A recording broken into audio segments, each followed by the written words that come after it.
Okay, today we're going to talk about hydraulic fracturing behaviors and how it's causing an increase in seismic activity.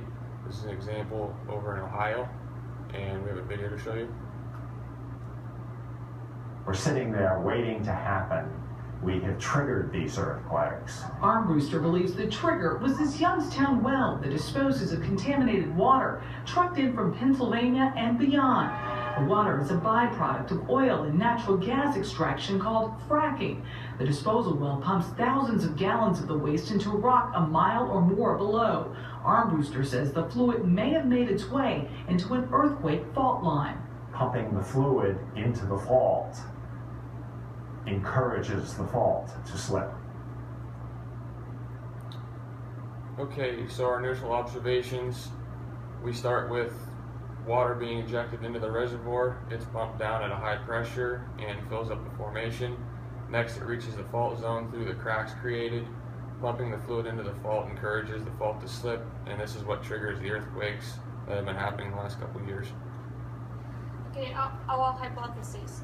Looking at the information and separate studies done on hydraulic fracturing and its effect on faults, we have found that it's not the fracking techniques that are failing and causing the earthquakes, but where these wells are located. There is no direct correlation between the amount of water and sand pumped downhole and magnitude of the quakes or how often they happen.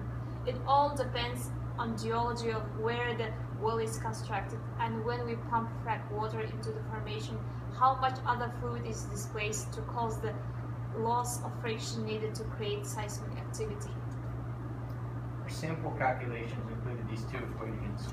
First, hydraulic diffusivity, which is the quotient of permeability over the viscosity of water, the porosity of the formation rock, and the effective compressibility of the fluid. This provides the maximum permeability needed to describe an earthquake. Using an example, 255 millidarcies is the permeability we got, which is well within a fractured rocks zone. The second equation is the force, which is rho times the volume times the gravimetric force. Using this, 314 million was more than enough force needed to fracture the rock and give us these earthquakes. Based upon our readings, we can conclude that the method of hydraulic fracturing produces only small, consistent seismic events.